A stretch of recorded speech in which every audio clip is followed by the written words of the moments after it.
बिस्मिल्लाहिर्रहमानिर्रहीम। Welcome students to another video lecture. आज हम लोग फर्स्ट ईयर का नेक्स्ट टॉपिक स्टार्ट करेंगे और आज हमारे टॉपिक का जो टाइटल है उसका नाम है कार्बोहाइड्रेट्स। अब कार्बोहाइड्रेट्स जो है, सबसे पहले हम लोग कार्बोहाइड्रेट्स का जो इंट्रोडक्शन है वो लिख लेते हैं कि क्या होते हैं कार्बोहाइड्रेट्स। तो इंट्रोडक्शन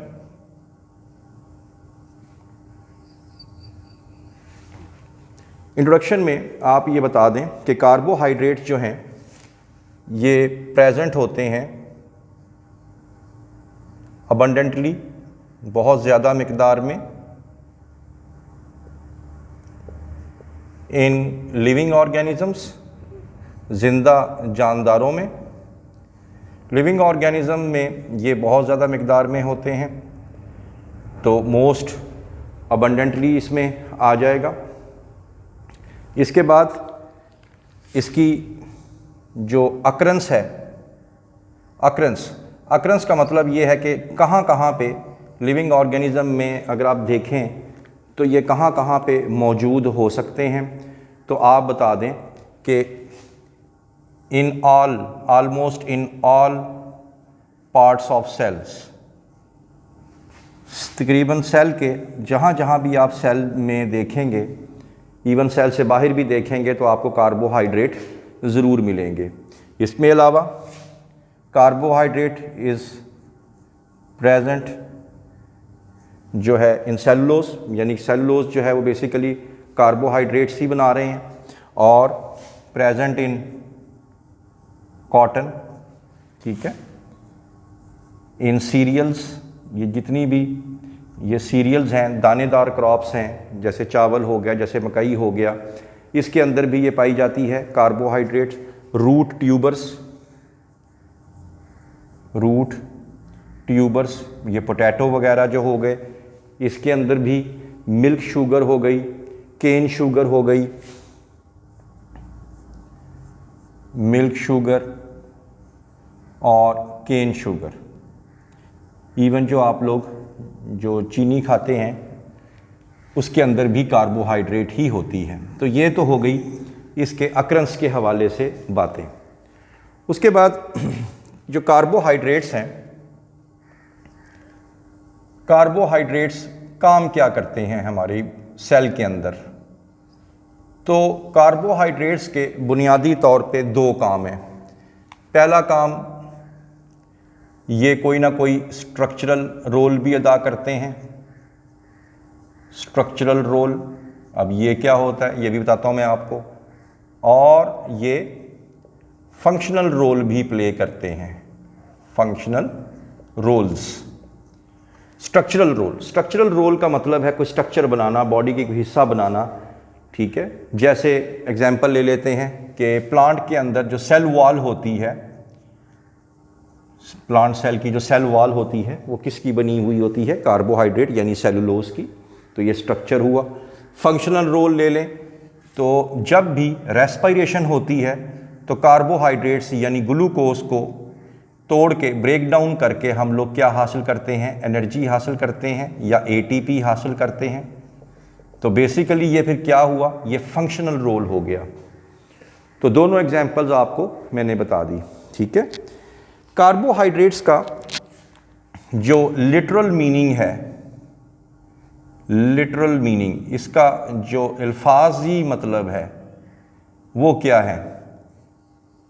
कार्बोहाइड्रेट्स का लिटरल मीनिंग हम ये कहेंगे, they are the hydrated carbons. Carbohydrates तो हाइड्रेटेड कार्बन्स। इसको हाइड्रेटेड कार्बन्स ही क्यों कहते हैं, इस वजह से कि इसके अंदर कार्बन के साथ H, हाइड्रोजन और ऑक्सीजन मौजूद तो होता ही है। तीन चीज़ें होती हैं बेसिकली इसमें कार्बोहाइड्रेट में, कार्बन, हाइड्रोजन एंड ऑक्सीजन, ठीक है, जो सिंपलेस्ट आपके जो कार्बोहाइड्रेट्स हैं उनके अंदर। लेकिन वही रेशो होती है H और O की जो कि वाटर के अंदर होती है, यानी कार्बन के साथ H2 और O, यही रेशो इसके अंदर पाई जाती है, ठीक है। और साथ में आपने इसका फार्मूला x और साथ में यहाँ पे y भी लिख देना है।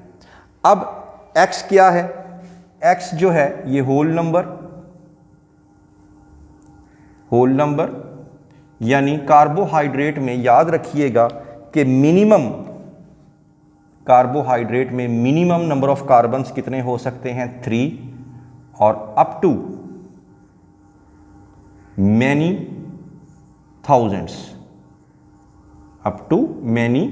थाउजेंड्स, लेकिन ये जो रेशो रहेगी H और O की वो यही रहेगी 2:1, यानी 2 होंगे हाइड्रोजन के और 1 एटम होगा ऑक्सीजन का, जब इसकी प्रोपोर्शन निकाल लेंगे। मिसाल के तौर पे एग्जाम्पल ले लेते हैं ग्लूकोज की। अब ग्लूकोज जो है इसकी एग्जाम्पल आ गई C6H12O6। इसको अगर आप सिंप्लीफाई करें C1H2O1 तो ये देखें वही रेशो आ जाएगी, यानी 2:1। तो ये दो बातें मैंने बताई हैं कि X जो है कार्बन जो है कार्बोहाइड्रेट्स में कम से कम 3 होने चाहिए और ज़्यादा तो बहुत ज़्यादा हो सकते हैं, थाउजेंड्स में हो सकते। दूसरी बात X और Y की जो वैल्यू है X is equal to Y, X और Y की वैल्यू सेम भी हो सकती हैं और X और Y की वैल्यू सेम नहीं भी हो सकती, ठीक है। तो ये हम आपको आगे जाके बताएंगे कि ये कैसे मुमकिन है कि X और Y की वैल्यू सेम भी हो सकती है और X और Y की वैल्यू सेम नहीं भी हो सकती। तो ये आपने इसके अंदर बता देना है। केमिकली अगर आप इसकी केमिकल डेफिनेशन करें तो केमिकल डेफिनेशन इसकी क्या होगी? इसकी केमिकल डेफिनेशन ये होगी कि these are the polyhydroxy aldehydes और ketones. These are the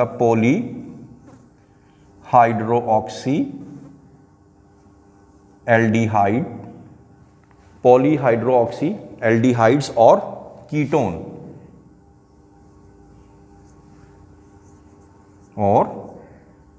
ketones.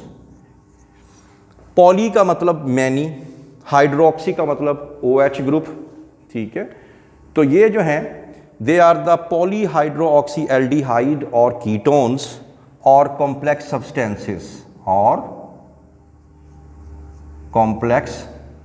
Substances. भाई कैसे? देखें, पॉली का मतलब मैंने आपको बताया मैनी। एल्डिहाइड पहले तो देख लेते हैं एल्डिहाइड ग्रुप क्या होता है। केमिस्ट्री में आपको पता होगा, क्या आपने पढ़ा होगा एल्डिहाइड्स क्या होते हैं। एल्डिहाइड ग्रुप के लिए क्या शर्त होती है कि कार्बन जो है डबल बॉन्ड अटैच हो किसके साथ? ऑक्सीजन के साथ, और कार्बन की वैलेंसी 4 होती है, तो कम से कम किसी एक वैलेंसी के साथ वो डायरेक्टली हाइड्रोजन से अटैच हुआ हो। तो ये हमारे पास बन जाएगा एल्डिहाइड ग्रुप, यानी कार्बन जो है वो डायरेक्टली अटैच किससे है? ऑक्सीजन से, और यही कार्बन जो ऑक्सीजन से अटैच है वो एक तरफ कम से कम मिनिमम 1 हाइड्रोजन से ज़रूर अटैच हो, तो वो कौन सा ग्रुप बन जाएगा? एल्डो ग्रुप या एल्डिहाइड ग्रुप। दूसरा इसमें आ जाएगा कीटोन। कीटोन्स क्या होते हैं?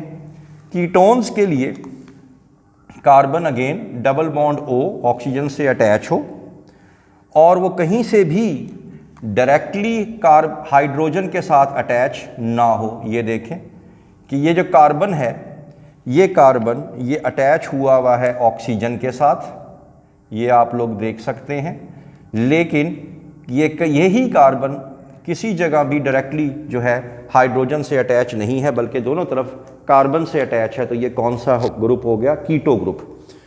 तो जो कार्बोहाइड्रेट्स होते हैं या तो वो एल्डो होते हैं या वो कीटो होते हैं।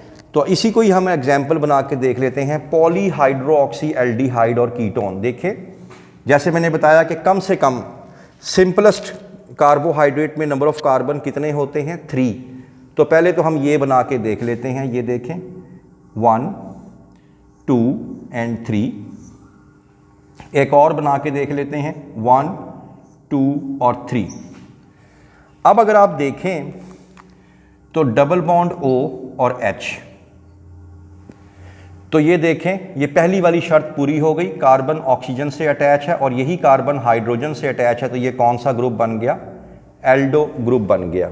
और कार्बन की वैलेंसी 4 पूरी हो गई, 2 3 और ये क्या हो गई 4। अब बाकी आ गया पॉलीहाइड्रोऑक्सी। बाकी सबके साथ जितने भी कार्बन हैं उनके साथ आपने OH लगा देना है। जैसे ये देखें, ये आपने OH लगा दिया, ठीक है, एक एक OH सबको दे दें। बाकी जो रिमेनिंग वैलेंसी बचेगी वहाँ पे आप लोगों ने हाइड्रोजन लगा देना है। ये देखें, ये देखें और ये देखें। तो ये जो आपके सामने ये जो कार्बोहाइड्रेट बनी है, ये मैं आपको आगे जाके बताऊंगा इसका नाम क्या है, लेकिन अभी समझ लें कि ये एल्डो शुगर यानी कि ऐसी कार्बोहाइड्रेट बन गई है जिसके जो कि एल्डिहाइड ग्रुप रखती है, तो लिहाजा इसको आप लोग कहेंगे एल्डो शुगर। तो ये एल्डो शुगर होगी क्योंकि इसके पास एल्डिहाइड ग्रुप है। लेकिन अगर आप इसको इधर देखें, दूसरी शर्त इसकी देखें कि कार्बन डायरेक्टली अटैच्ड है किसके साथ, ऑक्सीजन के साथ, और ऊपर भी कार्बन और नीचे भी कार्बन, और ये कार्बन के साथ कहीं भी हाइड्रोजन डायरेक्टली अटैच नहीं है, लिहाजा ये कौन सा ग्रुप हुआ, कीटो ग्रुप।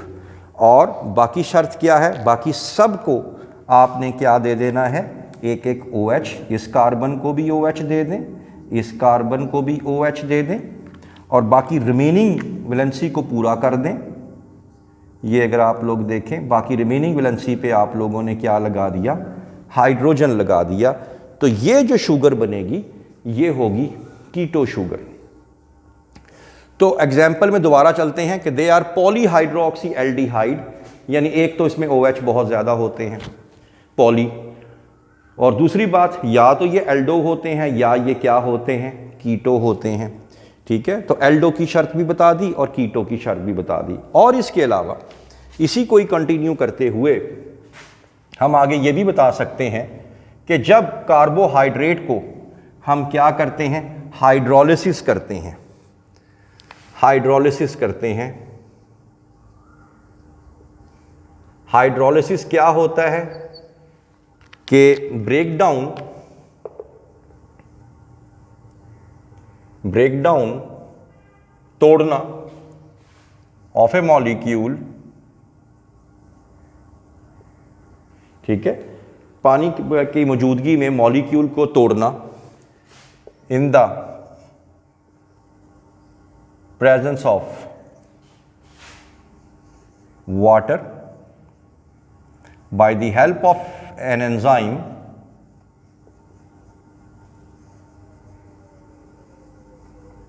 तो इसको बोलते हैं हाइड्रोलिसिस, यानी कि बॉन्ड्स को तोड़ना पानी की मौजूदगी के अंदर किसी एंजाइम की मदद से, वो उसे कहते हैं हाइड्रोलिसिस। और याद रखिएगा कि जब भी आप कार्बोहाइड्रेट्स की आप लोग क्या करते हैं, हाइड्रोलिसिस करते हैं, हाइड्रोलिसिस उनको पानी की मौजूदगी में तोड़ते हैं, तो ज़ाहिरी बात है ये बने भी किससे थे, एल्डो ग्रुप से या कीटो ग्रुप से। तो आपको क्या मिलेंगे, या तो आपको एल्डो ग्रुप मिलेगा और या आपको क्या मिलेगा, और कीटो ग्रुप मिलेगा। दोनों इकट्ठे तो खैर नहीं मिल सकते, कोई एक ही मिल सकता है। देखें, दीवार तोड़ने पे हमेशा आपको क्या मिलेंगी, ईंटें मिलेंगी, ब्रिक्स मिलेंगी। तो सिमिलरली कि कार्बोहाइड्रेट्स की अब एक निशानी ये भी होगी कि जब भी इनको हाइड्रोलिसिस करते हैं, पानी की मौजूदगी में ब्रेक डाउन करते हैं, तो या तो आपको एल्डो ग्रुप मिलता है और या आपको कीटो ग्रुप मिलता है।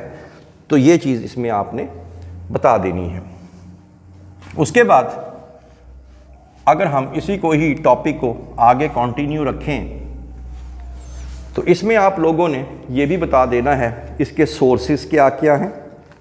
सोर्सेस का मतलब हमें दुनिया में कार्बोहाइड्रेट कहाँ कहाँ से मिल सकती है, तो आप बता दें मेन सोर्स इसका क्या है, ग्रीन प्लांट्स हैं। ग्रीन प्लांट्स क्यों हैं, क्योंकि ग्रीन प्लांट्स जब फोटोसिंथेसिस करते हैं, सूरज की रोशनी में जब ये बायोकेमिकल प्रोसेस को कंटिन्यू करते हैं, तो आपको मालूम है कि आपको कार्बोहाइड्रेट्स मिलती हैं, और मशहूर तरीन कार्बोहाइड्रेट्स यानी ग्लूकोज। तो ये आपको इसके अंदर मिल जाती हैं, ठीक है। और एक दफ़ा कार्बोहाइड्रेट बन जाए, ठीक है, तो इसी से ही प्लांट्स इसको कन्वर्ट करके डिफरेंट चीज़ें भी बना सकता है, ठीक है। तो ये आप लोगों ने बता देना है। इसी को कन्वर्ट करके प्लांट जो है वो प्रोटीन भी बना सकता है, इंटर कन्वर्जन, इसी को तोड़ के लिपिड्स भी बना सकता है, मुख्तलिफ़ चीज़ें कन्वर्ट कर सकते हैं और ये वापस भी आ सकती हैं, इंटर कन्वर्जन भी होती रहती है, ठीक है। ये आप लोगों ने बता देना। और इसके अलावा lastly conjugated molecules, conjugated molecules, ठीक है। अब कॉन्जुगेटेड मॉलिक्यूल अक्सर ही बोर्ड के एग्जाम में डेफिनेशन आई होती है, शायद ही कोई बोर्ड का एग्जाम ऐसा हो जिसमें ये डेफिनेशन ना आई हो। पहले तो उसको डिफाइन कर देते हैं। When two molecules of different categories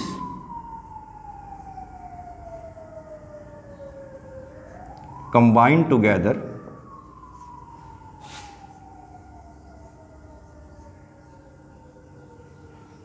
and retain their identity, they are called as conjugated molecules। तो उनको हम लोग, यानी जब दो डिफरेंट कैटेगरीज के मॉलिक्यूल्स आपस में मिलते हैं तो जो मॉलिक्यूल बनता है उस मॉलिक्यूल को हम लोग कहते हैं कॉन्जुगेटेड मॉलिक्यूल। एग्जाम्पल ले लेते हैं मिसाल के तौर पे, अगर आप देखें कि कार्बोहाइड्रेट एक नस्ल से ताल्लुक़ रखने वाला, यहाँ भी लिख लेते हैं कार्बोहाइड्रेट एक नस्ल से ताल्लुक़ रखने वाला, ये दूसरी नस्ल से ताल्लुक़ रखने वाले यानी दूसरी कैटेगरी के मॉलिक्यूल से जब मिलेंगे तो जो नया मॉलिक्यूल बनेगा उसको आप लोग कहेंगे कॉन्जुगेटेड मॉलिक्यूल। एग्जाम्पल देखते हैं कैसे, कि जब कार्बोहाइड्रेट्स जब मिलते हैं किससे, लिपिड से, या कार्बोहाइड्रेट जब मिलते हैं किससे, प्रोटीन से, तो जो नया बनने वाला जो कंपाउंड है उसको कहेंगे ग्लाइकोलिपिड्स। और ये क्या बन जाएगा, ग्लाइकोप्रोटीन्स। अब देख लें दोनों वर्ड यूज हो रहे हैं, ग्लाइको भी यानी कार्बोहाइड्रेट भी, और ये आप लोगों ने इसमें बता देना है ग्लाइकोप्रोटीन्स एंड ग्लाइकोलिपिड, दोनों के लफ्ज़ इस्तेमाल, प्रोटीन का नाम भी आ रहा है, ग्लाइको यानी कार्बोहाइड्रेट का नाम भी आ रहा है, लिपिड्स का नाम भी आ रहा है और कार्बोहाइड्रेट का नाम भी आ रहा है। ये जब बनते हैं तो इसकी सिग्निफिकेंस क्या है, हमें इसका क्या फ़ायदा है। सिग्निफिकेंस में इसकी अहमियत में आप बता दें कि ये बनाते हैं extracellular matrix of the cell, extracellular matrix of cells, यानी सेल्स के बाहर वाले हिस्से, या हम पढ़ेंगे रिसेप्टर्स वगैरह पढ़ेंगे, सेल्स के बाहर होते हैं, ठीक है, और भी चीज़ें इसमें होंगी। तो ये एक्स्ट्रा सेल के बाहर वाला जो हिस्सा है ये बनाते हैं ग्लाइकोप्रोटीन्स और ग्लाइकोलिपिड्स। इसके अलावा ये जो होते हैं ये बैक्टीरियल सेल वॉल के अंदर और एनिमल सेल वॉल के अंदर भी, एनिमल सेल के अंदर भी मौजूद होते हैं। एनिमल सेल मेम्ब्रेन, उनके अंदर भी आप देखेंगे आगे जाके कि ग्लाइकोप्रोटीन्स और ग्लाइकोलिपिड्स मौजूद होते हैं। इसी तरह जो बैक्टीरियल सेल है, ठीक है, उसके अंदर भी आप लोगों को ये मिलेंगे।